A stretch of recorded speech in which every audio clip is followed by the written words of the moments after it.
And good morning, everybody, and welcome to the Most Important Conversations Meditations. We host these meditations Monday through Friday. The overarching theme of our meditations is liberation, specifically liberating yourself from your conditioning, from your learned conditioning, from learning who you're supposed to be, why you're supposed to be, and how you're supposed to be it, from your friends, family, and community. Our meditations begin each day with a short talk. The talk is derived from our primary program, Whole Life Architecture, where we are working together as a community each week as a live interactive community where people are learning how to become and step into their power as a powerful creator of their life so they can create a life by design as opposed to merely tolerating their life by default. If you'd like some more information about whole life architecture, we'd love to have you join the group. You can find out more at tmicglobal.com. We've been speaking for the past week about spontaneity and specifically how spontaneity relates to creativity and us being essentially creators. And spontaneity is the manifestation, the experiential manifestation of no-thingness, of the unknown, of the possible, emerging in the midst of the highly organized, highly constructed, highly conditioned, highly planned, highly strategized reality that we all typically like to live in because it gives us a sense of predictability, and that predictability makes us feel secure. And so we reject, as a culture, spontaneity, even though it is in spontaneity where we tend to feel most alive. And so we've been talking this week about how we want to be really intentional about actually inviting spontaneity, more spontaneity into our life, because it is part of the core ingredients of what creativity requires. Creativity requires our ability to be with no thing, to be with the unknown, to be with the unpredictable, to be with the emptiness of space. All creativity comes from the emptiness of space, and spontaneity is a spaciousness that pops up in the midst of our highly curated, organized, and planned life.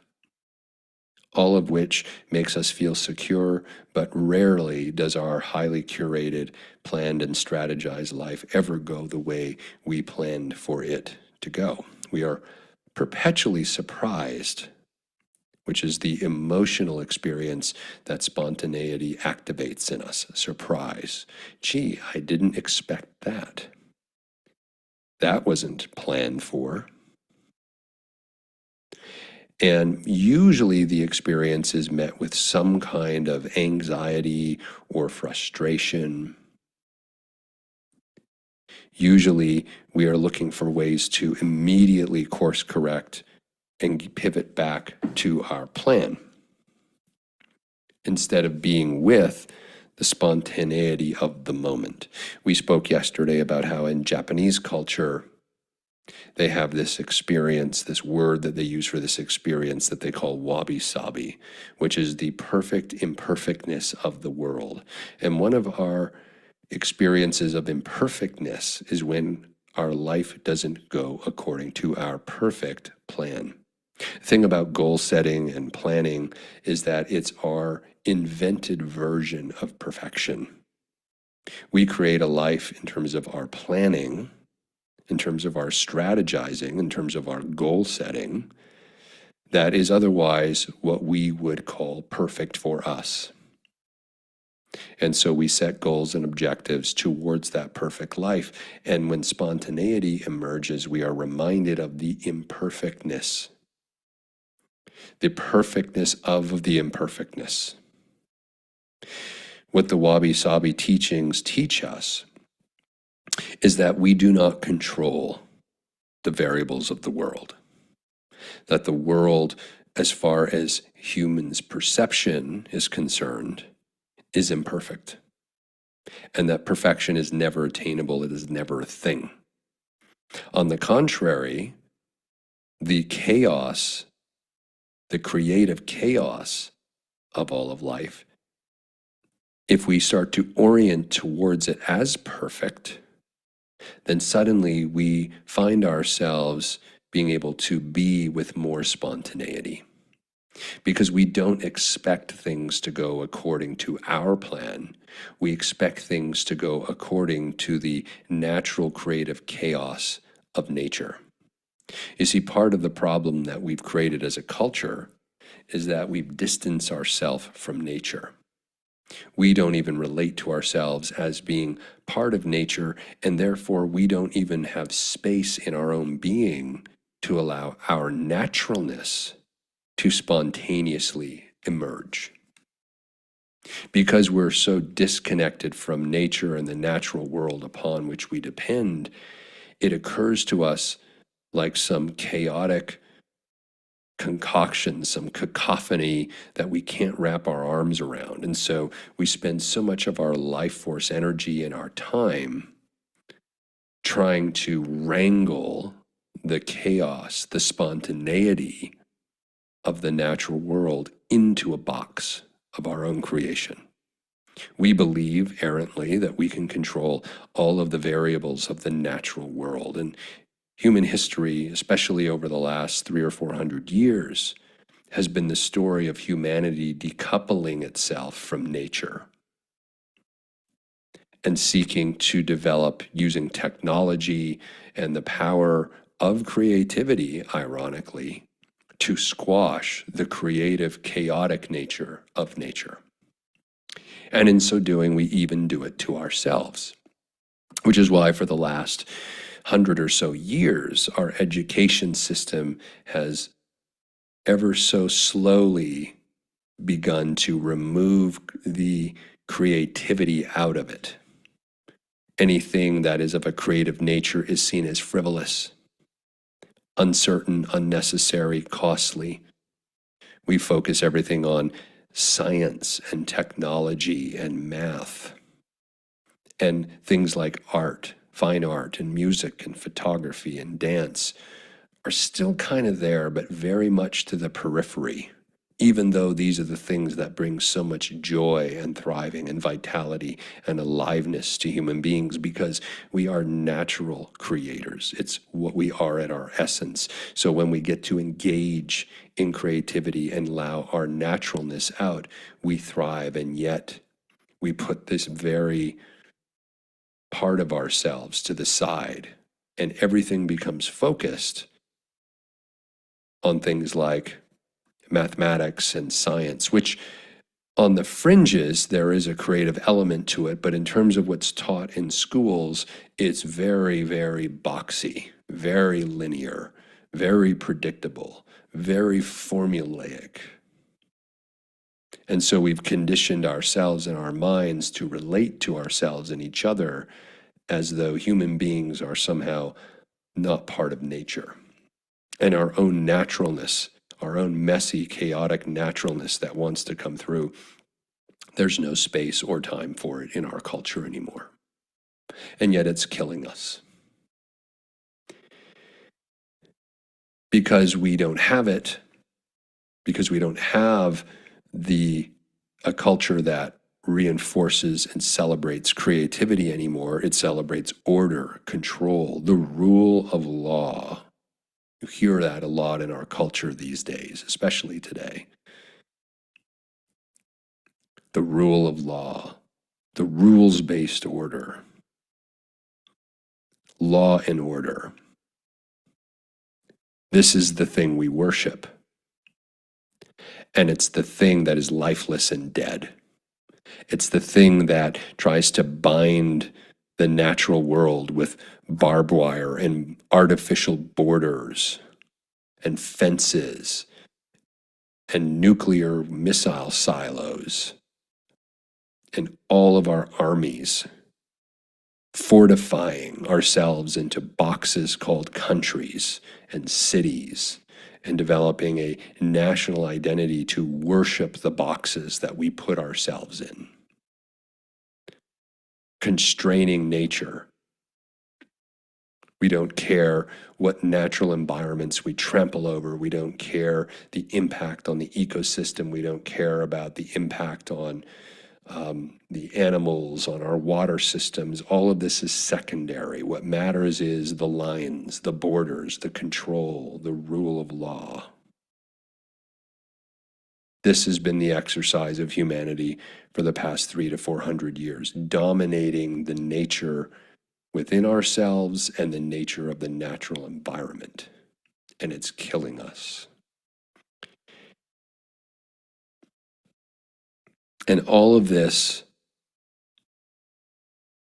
creates a situation where anything that spontaneously pops up outside of the bounds of the rule of law, of the borders and the boundaries and the strategies and the planning and the goal setting, anything that pops up is considered abhorrent, an aberration, something that must be handled and dealt with, destroyed even.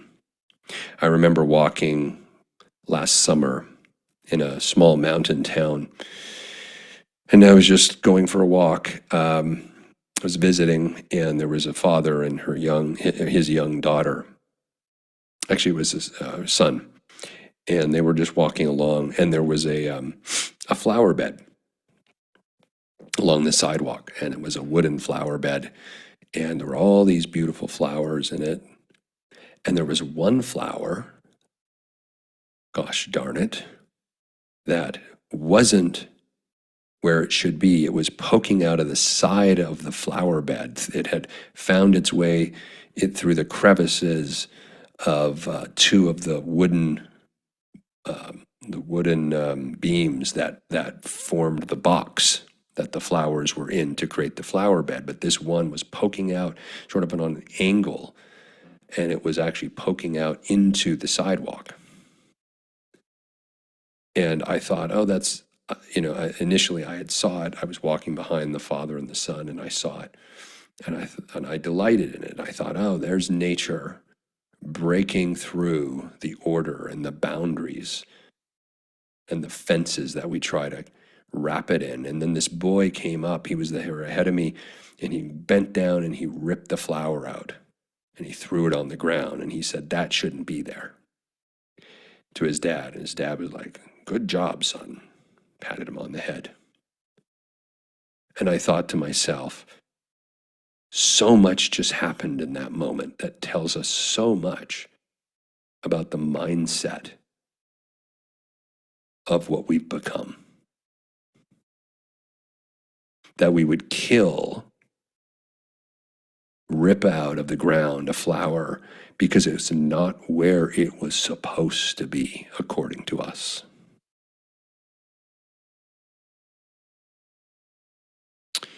We do this all over the place.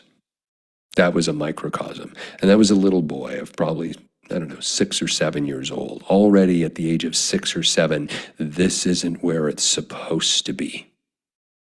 I'll kill it. Now, the boy wasn't actively thinking like from that place. He's just a small 6 or 7-year-old. But he's learned this, that everything has to have a place, and it needs to be ordered, and it needs to be boxy and contained. He's already learned that by the age of 6. And so is it any wonder that we keep recursively recreating this dynamic in the world? And yet, it is in the spontaneity that we most come alive. When you go to a new place for a vacation, let's say, and it's unknown to you, you may have plans, you may have reservations and bookings as a certain structure that you know you need to have shelter and transportation and things. But nevertheless, it's a place you haven't been before. And can you remember the experience of wonder and magic and adventure all of which are characteristics of spontaneity that emerges in a new place, because everything occurs as spontaneous to a point because it's all an unknown and you've never done it before. You have no habituated grooves in your mind. And there's an aliveness you experience. Spontaneity equals aliveness. And yet we kill spontaneity in our culture. It's what we've been conditioned to do. So I'd like to invite everyone this morning as we move into our meditation to consider, where do you kill spontaneity in your life?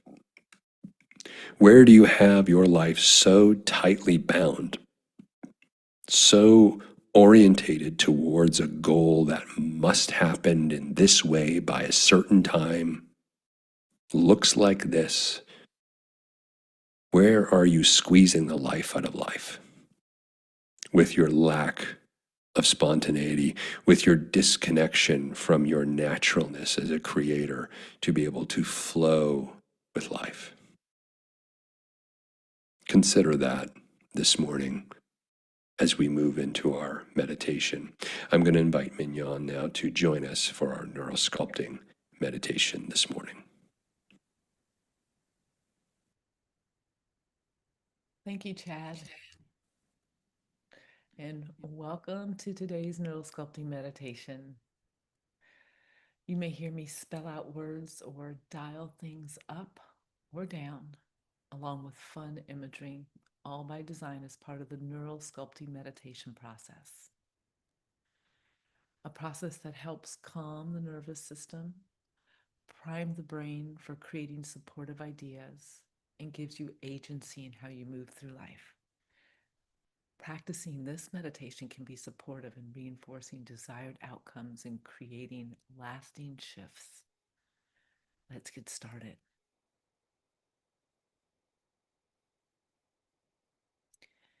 We get to go on a combo journey to release what does not align and to orient to what does. And in this meditation, we will settle the body and make this all real for your internal landscape. And we will start with a little permission to let your mind wander, to do what the mind does.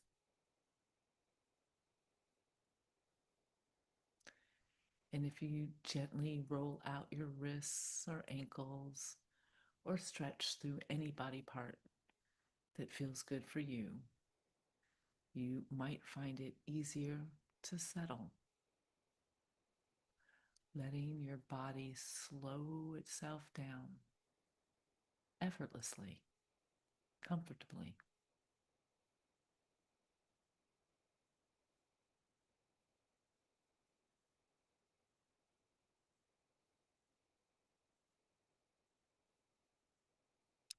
And that settling might come as a deep breath in or a long, easy exhale out. It might show up as a sigh, a softening in the shoulders, or the need for an extra cushion for support.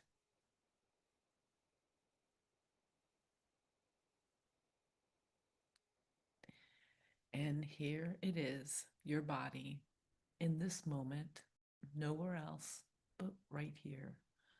So, how much more could you get here?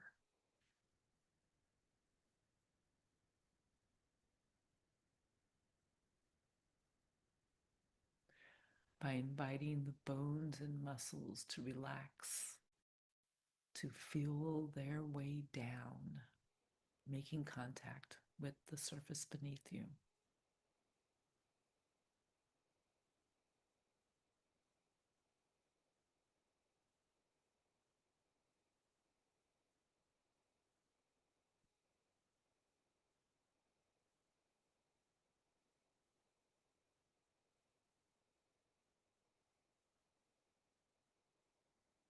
Right here, right now, you might notice if there's any lingering tension, maybe in the face or jaw.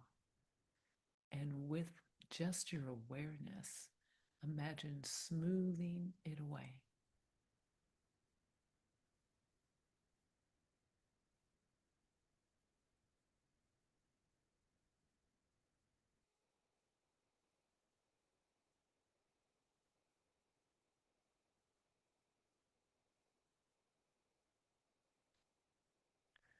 Your heart's beating, your organs are running, your breath is breathing, all things happening in this moment to support you in getting comfortable.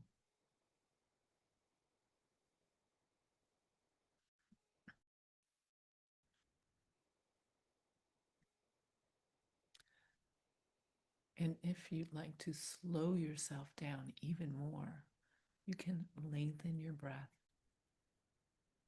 or deepen it or spread it out wider into the body or release it further.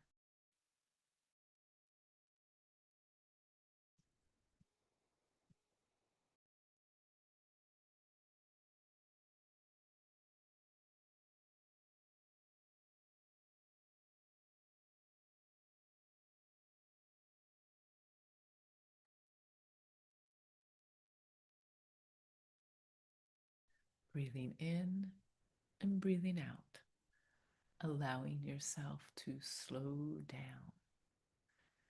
This is your natural rhythm, your innate capacity to settle. Inhale deeper, slower. Exhale slower, softer. Each breath easier and easier.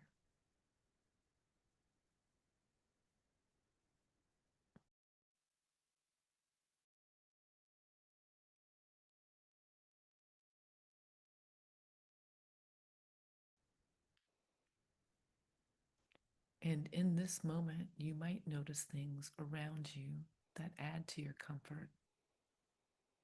A pleasant scent, pleasing sounds, a nice texture against your skin.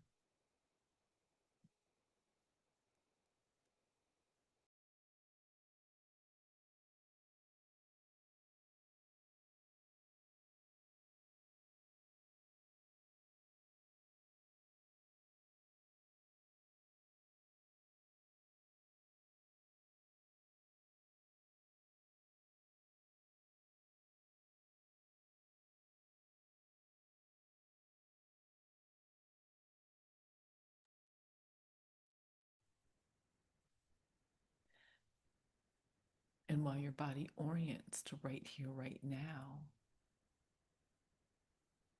your creative mind gets to wander and you will still be right here, right now. It might be interesting for you to imagine you could step into memories as if it were a room. What room would be your favorite?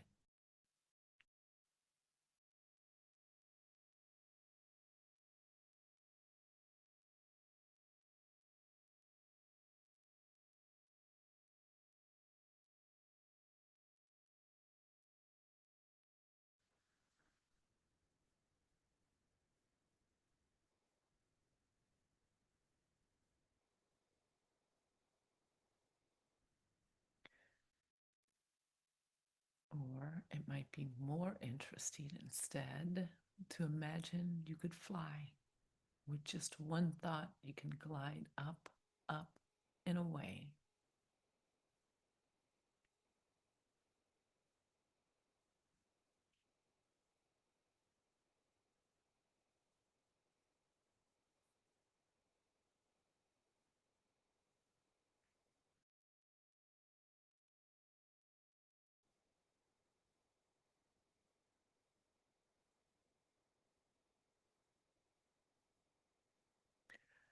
Your creative mind is awakened and your body is right here supported. And you might take comfort knowing that you are in the driver's seat of this meditation. You're welcome to embrace discard, or adapt any of my suggestions, you get to write this story. A story where you get to orient yourself to something remarkable, so amazing that you can also release what you are ready to let go of on this liberating journey. So, if you would like to start by bringing to mind a concept or word that feels good to you, this might be one you have already used in a meditation or something brand new, a word or idea, a mission. It could be a simple word like PEACE, peace, or humor, or a different word that in this moment serves you really well.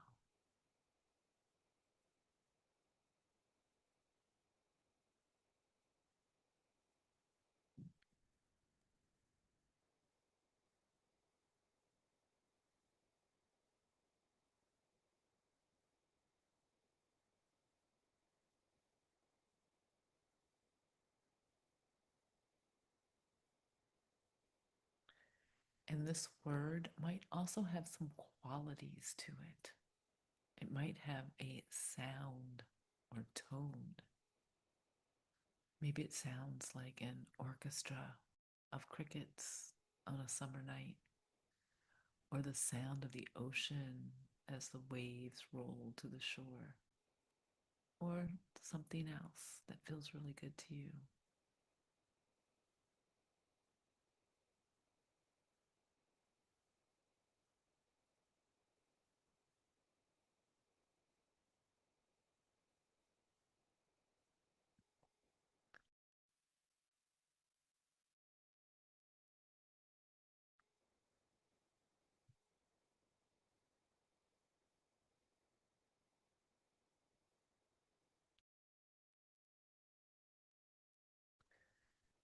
And this word or concept might have a color.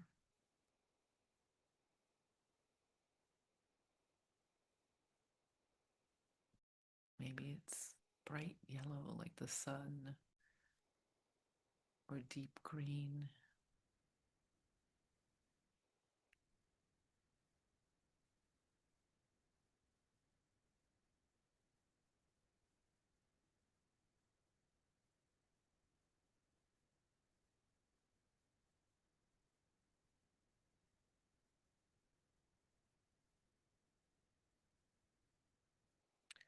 What does creative mind notice what this word could be, if it could be anything?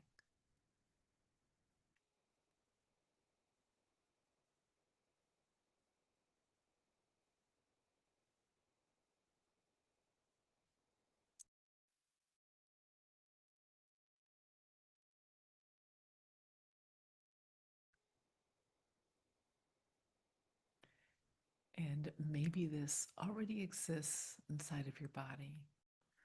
Or maybe you would like to take a little piece of this and drop it right into your body to vibrate or settle or pulse. Maybe you would like it to warm up or cool down. Where does your mind put this vibration?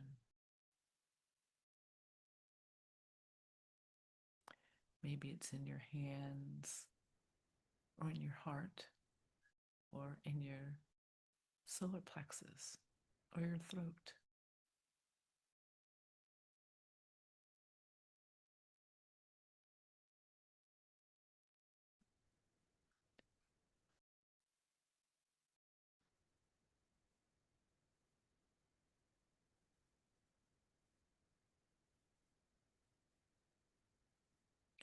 Could there be a sensation that you might notice?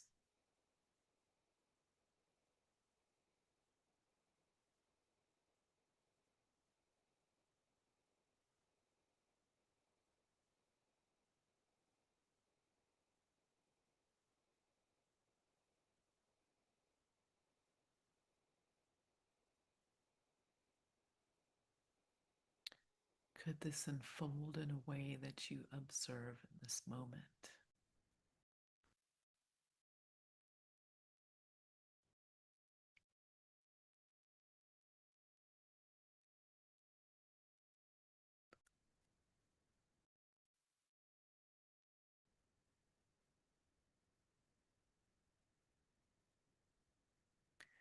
And each breath over the next 3 to 5 breaths amplifies this in your own body. You might even imagine it starts to displace a FEAR that you no longer need to hold. Maybe the filling up of this positive vibration allows some contraction or density or words to ooze out of your space or melt and pour out of you like a liquid going down a drain. Or better yet, you might release this by shedding it right off like an old skin.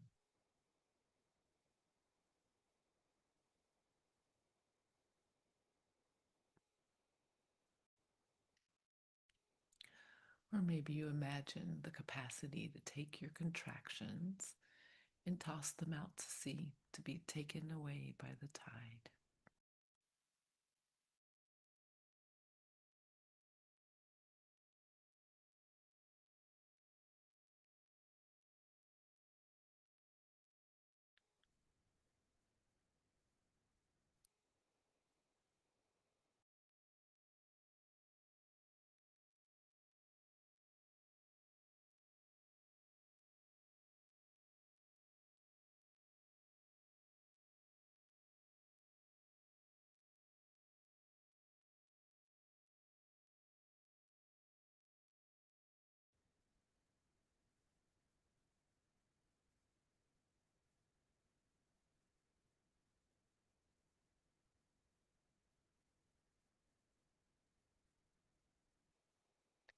And just as you breathe in to breathe out, so too you can fill in with associations to exhale and release the ones that don't serve you.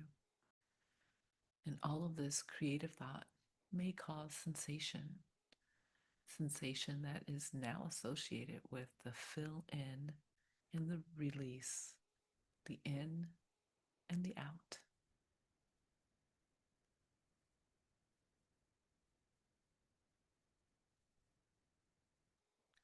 That sensation might be quiet or spacious or alive or warm or cool. What do you notice?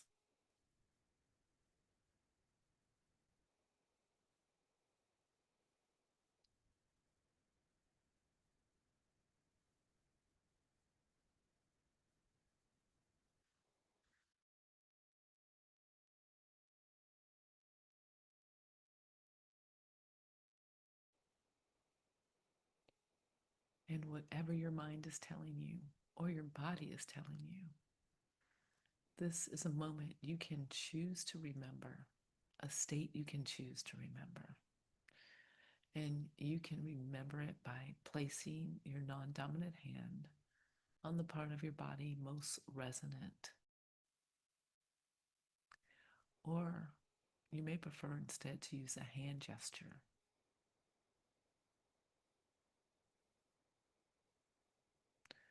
Or you may even imagine a scent that you can breathe in that would help to remember this particular moment.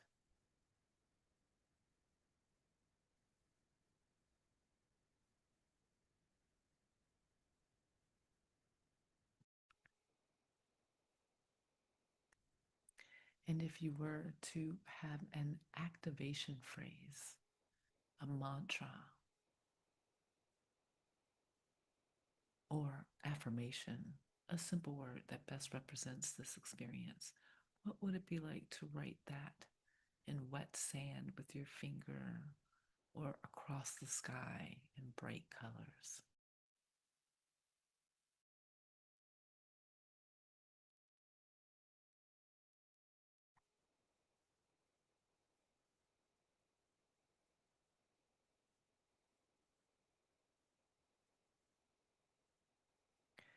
And you might remember that your body listens to your mind, just as your body has listened to your mind in this meditation.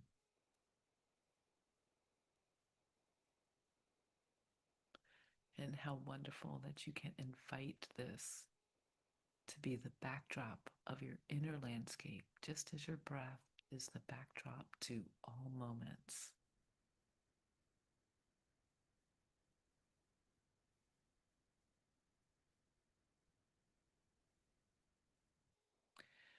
And you're invited to explore your intentional concept or word, the colors, vibrations, and spaces created in your inner environment every time you place your hand or use your gesture or think of your scent. Even as you slowly start to return your attention to your body, into the space you are in,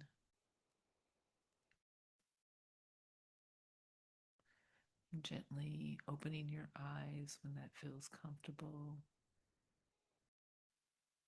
and noticing the room around you as you end your fill in and release meditation.